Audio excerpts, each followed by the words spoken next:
Lo dijo en la primera hora.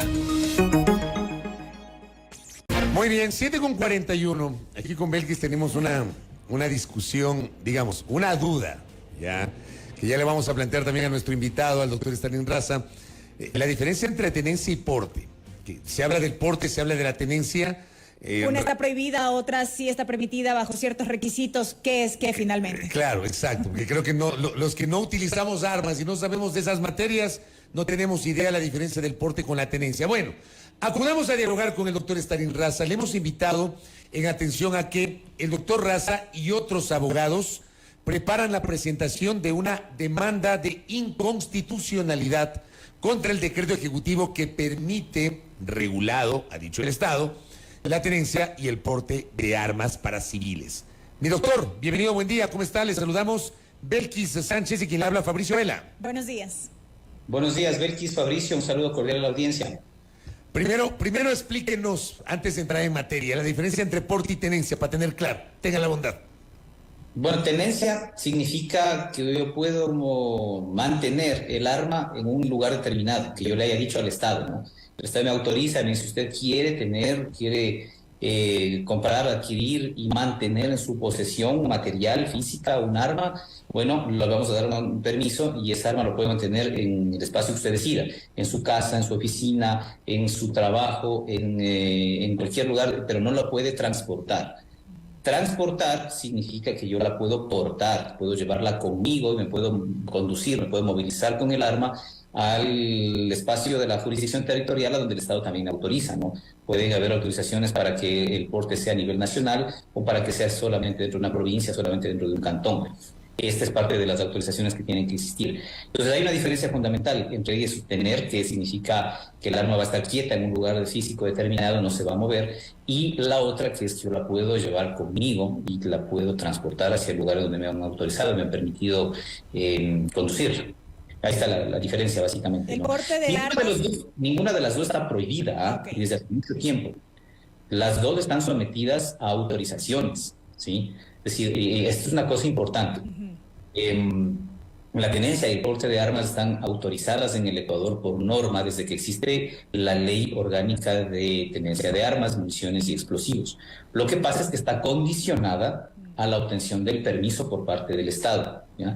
¿Qué fue lo que ocurrió? Lo que ocurrió fue que en el año 2011, el presidente de la República de aquella época dispuso que no se otorguen más permisos de porte de armas, porque esto estaba incrementando los niveles de violencia y porque la posibilidad de que las personas anden armadas en la calle o en cualquier lugar, en cualquier espacio, era una potencial amenaza para los derechos de ellos mismos y para los derechos de otras personas. Básicamente para un derecho fundamental, una cosa que forma parte de la estructura, la columna vertebral de la Constitución, que es la convivencia pacífica en un territorio de paz, y bajo la responsabilidad de que esa paz y esa convivencia sea precautelada indelegablemente por el Estado. Correcto, doctor. Hasta ahí. Hace pocas semanas, 3 semanas me parece, el presidente de la República un sábado hizo el anuncio de la autorización de la tenencia y porte de armas para civiles, regulado. Aclararon luego las autoridades, señalando que no se trata de libre porte de armas. La semana anterior, el Ministerio de Defensa Nacional aseguró que estaba ya listo el acuerdo ministerial, entiendo que ya fue emitido, con las regulaciones correspondientes. Le pregunto si, primero, ya se emitió ese acuerdo y se emitió, ¿cómo ve usted esas regulaciones, doctor?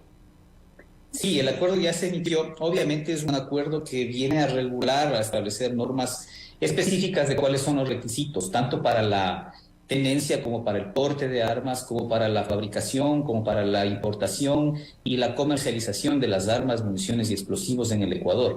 Recordemos que había otras regulaciones que impedían la importación de armas, precisamente para no generar el incremento del número de armas que puedan existir en el mercado nacional. Entonces, lo que se ha hecho con este acuerdo ministerial es regular cuáles son los requisitos que tienen que establecerse. Para el caso concreto específico, el porte de armas, este tema que a mí me parece absolutamente inconveniente, porque claro, se nos vende, se nos manda el mensaje de que el permiso de otorgamiento de porte de armas va a hacerse bajo estrictos requisitos primero de competencia del uso de armas, es decir, que la persona certifique, justifique que puede manejar el arma. Segundo, que tiene condiciones de estabilidad emocional y de salud psicológica que le permitan no excederse con el uso del arma. Y estos deberían ser aspectos que son regulados, por ejemplo, por el Ministerio de Salud, pero lo que se ha hecho en este acuerdo expedido por el Ministerio de Defensa es permitir que profesionales privados de la psiquiatría sean quienes extienden el certificado de conformidad, de aptitud, digamos, psicológica para portar un arma, y que este certificado tenga que ser validado en el Ministerio de Salud.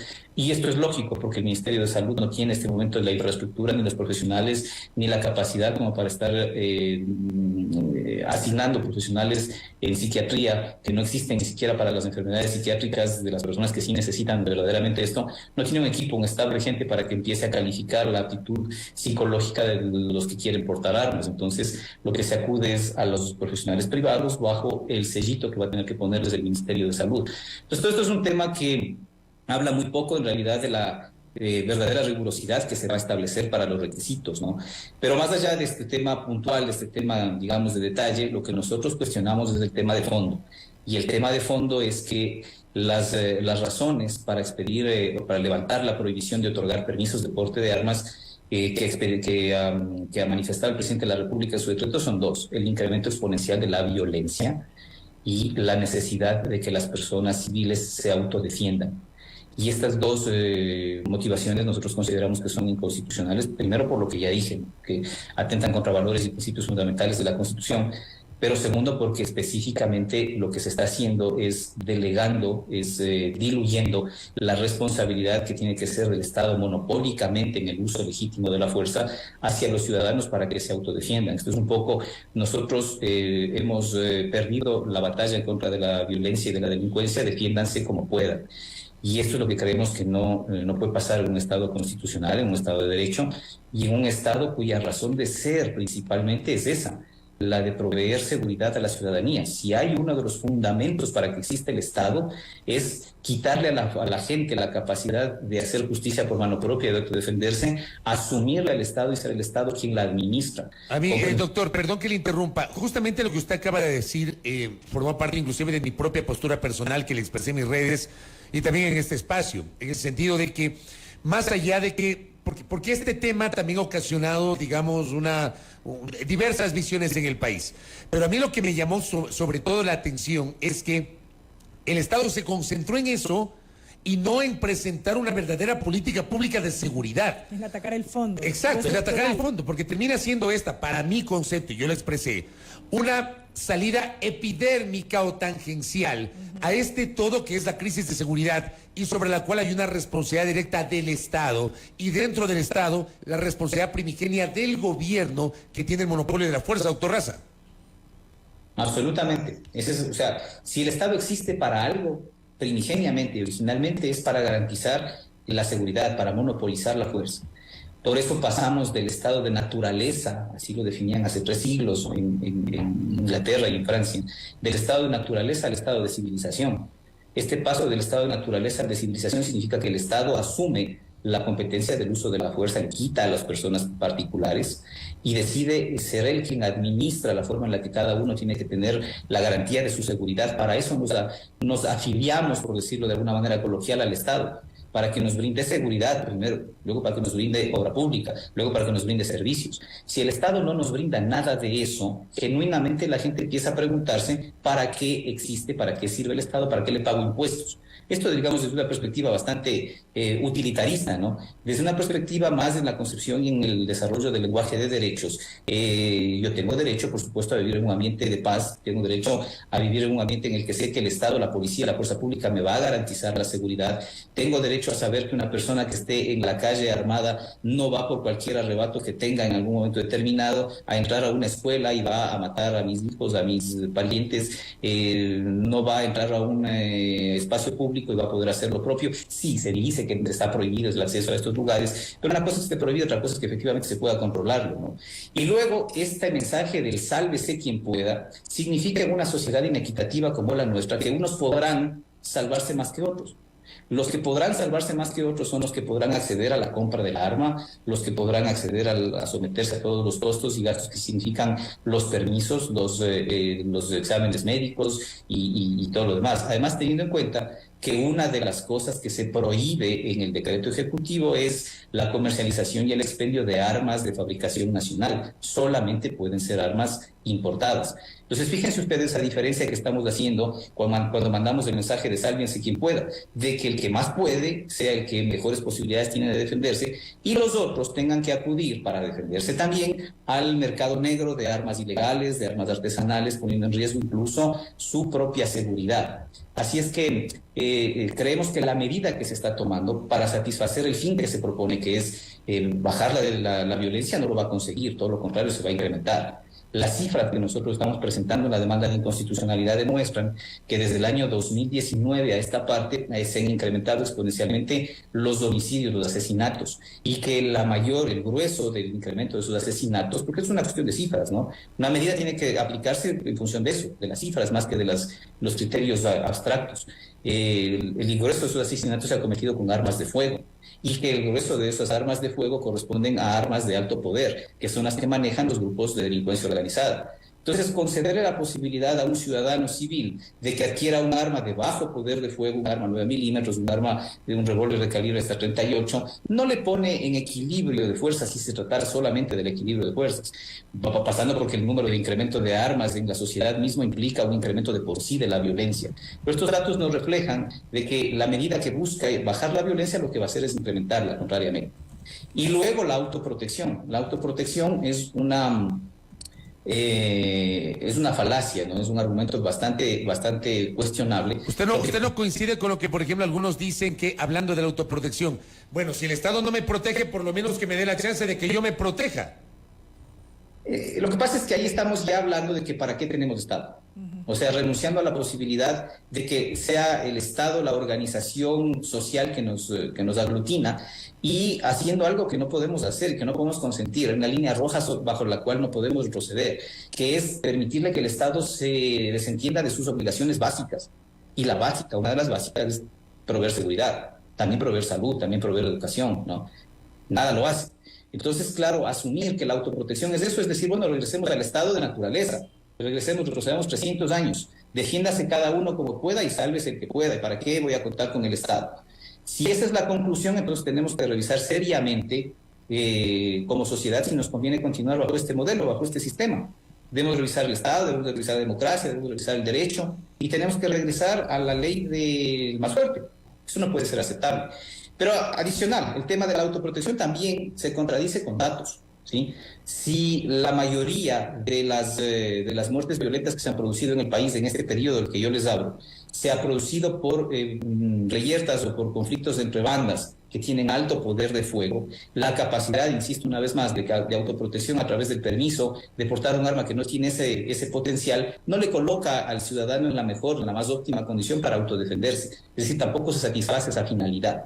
Entonces, ¿qué es lo que ocurre? Cuando uno analiza la compatibilidad constitucional de una medida, tiene que hacer este balance entre la necesidad de la medida, la justificación de la medida, la proporcionalidad de la medida, si los derechos que se amenazan, los derechos que se limitan, que se ponen en riesgo, son o no son equivalentes al derecho que se protege. Y aquí, evidentemente, hay un desbalance. Ese desbalance hace que la medida sea inconstitucional, y eso es lo que estamos pidiendo, que la Corte así lo declare. Correcto, doctor. Mientras eso llega, solamente concluyo con esta mientras eso llega, le vamos a pedir a la Corte que suspenda la validez, la vigencia de las normas estas del decreto ejecutivo y del acuerdo ministerial en lo que respecta al porte de armas exclusivamente, ¿no?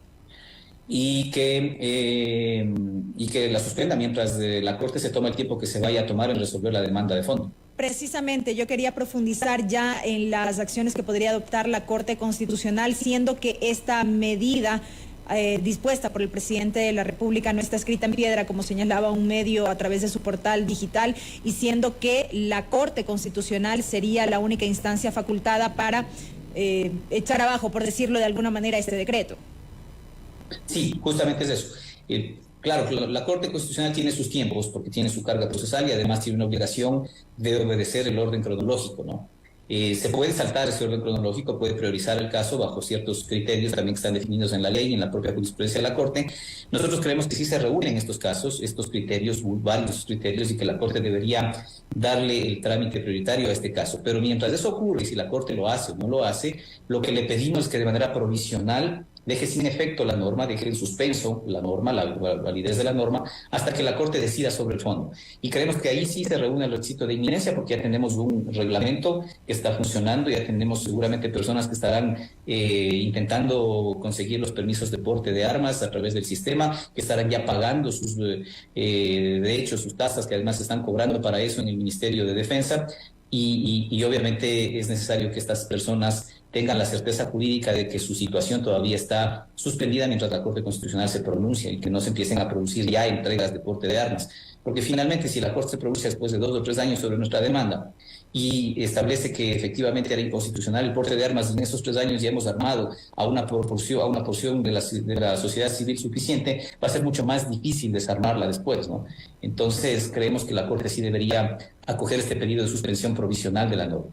Ahora bien, doctor, en materia de legislación, ¿qué sucede? Porque hay que recordar también que se presentaron iniciativas en la Asamblea, no tengo conocimiento en este momento de en qué estado se encuentran, pero se presentaron iniciativas para reformar justamente la legislación en esta materia, en cuanto a tenencia y porte.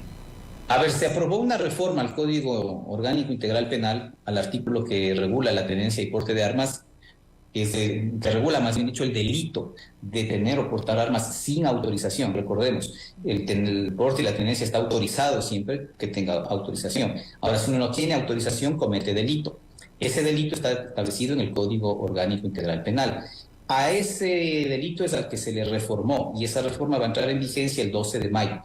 En esa reforma lo que se hace es, no se hace un cambio sustancial sobre lo que existía antes, sino que se establece que la tenencia de armas tendrá que ser sujeta a la demostración de la persona que tiene el arma de que ha realizado el trámite para mantener su permiso, o de que está en trámite y la renovación o cualquiera de estas cosas, y mientras está en trámite no se le puede imputar a esa persona el cometimiento de delito. Efectivamente, en los hechos su permiso ha vencido, ha caducado, pero no es que está cometiendo el delito.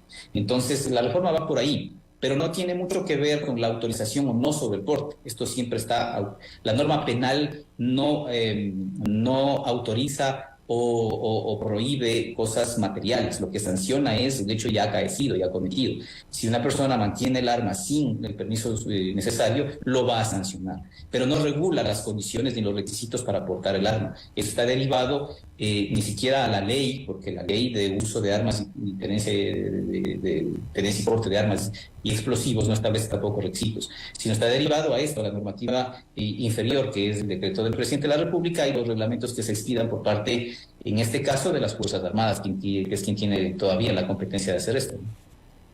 Acá, por ejemplo, me escribe una colega desde la provincia del Oro, mi colega Yane Olmedo, y claro, reflexiona y dice, parafraseando, ¿no? Si el Estado no me da protección, que es obligación, ¿por qué va a ser obligación tributar? Digamos, haciendo esta analogía con lo que estamos conversando, que podríamos hacer los ciudadanos, ¿no? Si el Estado no me da protección, imagínese usted. A mí lo que me preocupa, y vuelvo a insistir en lo que he señalado, yo siento que el Estado, y de hecho, el Consejo de Seguridad Pública del Estado no se reúne hasta el sol de hoy. Y me llama la atención porque ese es el espacio que establece la ley para enfrentar la situación de seguridad a nivel del Estado. No se reúne y nos dan esta medida que yo sí considero que es una medida parche.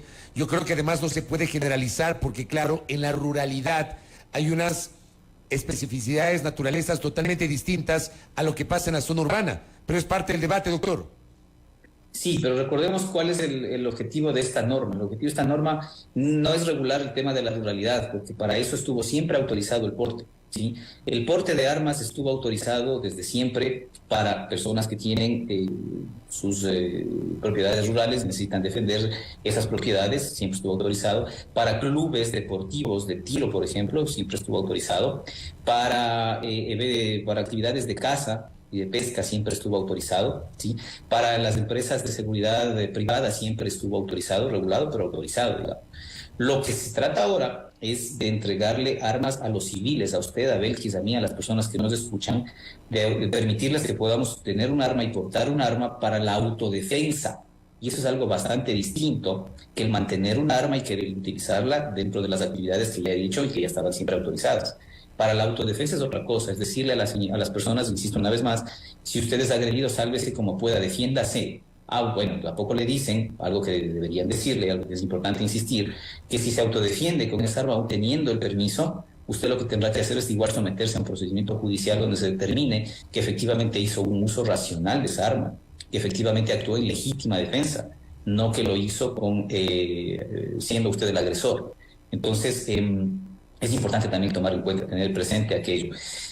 Pero fíjense ustedes, nosotros también estamos documentando en esa demanda cuáles han sido los niveles, los índices de incremento, por ejemplo, de los femicidios, ¿sí? Hablando de grupos vulnerables, ¿no? Que son otros grupos de atención prioritaria, lo llama la Constitución para ser más preciso, pero que son grupos de personas que requieren un interés y una protección reforzada de parte del Estado. Por ejemplo, las mujeres, por ejemplo, los niños, ¿sí? Y los femicidios en el Ecuador se incrementaron notablemente también en esos 2 años de los que estamos tomando como punto de partida, y se incrementaron precisamente por la utilización de armas de fuego. Y el incremento también de muertes de esto que llaman los daños colaterales. El incremento de muertes de menores de edad también ha sido exponencial precisamente por armas de fuego y precisamente como producto de balas perdidas o de agresiones indiscriminadas donde los sicarios entran a espacios que están habitados por mujeres, por niños, por su objetivo para darle muerte y terminan matando a todos. Entonces, el uso de armas de fuego es un tema que tiene que debatirse con mucha seriedad en la ciudadanía y tienen que verse en números y tienen que verse si la medida va o no va efectivamente a permitir lidiar con el problema del incremento de la violencia. Nosotros creemos sinceramente que no. Doctor, gracias por explicarnos este tema y quiero aprovechar solamente antes de que se me vaya, dejar de lado este tema, porque usted también había sido convocado por la Asamblea Nacional en el marco del trámite del juicio político en contra del presidente de la República en esta etapa de acción de la prueba. Finalmente usted aceptó acudir al pleno de la Comisión de Fiscalización. Sí, claro, me pareció que era una obligación, una necesidad. Bajo una consideración especial, ¿no? Que en ese punto yo tuve una diferencia de opiniones con el doctor Oyarti y con el doctor Quintana, quienes no aceptaron asistir. Primero, que la invitación que nos hicieron a los 3 no era como testigos de cargo de los acusadores, pero tampoco era como testigos de descargo del presidente de la República, como sí lo fueron los 9 o 10 abogados que se presentaron ayer en la Asamblea. Nosotros fuimos invitados por la comisión como una prueba de oficio, es decir, un poco la comisión al mirar el pedido del presidente de la República dentro de la prueba de que se inviten a 10 abogados para que hablen en favor de la tesis del presidente de la República, porque por eso son testigos del presidente de la República, no hay que perderse en esto, no hay tal objetividad ni imparcialidad absoluta ahí, sino que son testigos pedidos por el presidente de la República. Entonces la comisión dijo, bueno, los acusadores no han pedido algo similar o algo parecido, pero nosotros llamemos a abogados que nos parezca que tengan criterios que no vayan a ser tan parcializados o que tomen tanta posición y que nos expliquen un poco ciertas cosas que queremos saber, y así fuimos invitados. El doctor Oyarte y el doctor Quintana no aceptaron, yo sí, y efectivamente estuve en la comisión y espero haberles dado algún aporte sobre las diferencias, esta era mi idea, entre la naturaleza de la responsabilidad política y la naturaleza de la responsabilidad penal, en donde se cruzan, cómo se relacionan y cuáles son las diferencias que hay que aplicar en los estándares probatorios que se deben exigir para un tipo de responsabilidad y para otro. Correcto, doctor. Gracias por su gentileza y por atender esta entrevista. Muy amable. Muchas gracias, Belkis y Fabricio. Un saludo cordial. Hasta luego. Gracias a Stalin Raza, jurista, constitucionalista. Nos ha anunciado justamente y nos ha brindado detalles de esta acción de inconstitucionalidad que será presentada en estas horas ante la Corte Constitucional contra la vigencia de las normas legales, el acuerdo ministerial que tiene que ver con la tenencia y porte de armas. Entiendo que es contra el decreto ejecutivo y el acuerdo ministerial que tiene que ver con la tenencia y porte de armas. Regulado, ha dicho el Estado, pero el doctor Raza ha abundado en detalles sobre por qué estos abogados, este grupo de abogados, no está de acuerdo con esta normativa emitida por el Estado ecuatoriano. Al final, como nosotros habíamos reflexionado en su momento en este espacio, a mí me parece que es un mensaje aislado, totalmente aislado, cuando debería ser parte de toda una política de seguridad que por ahora no se ve. Al menos es lo que pienso. Primera plana. Todas las noticias, todas las voces.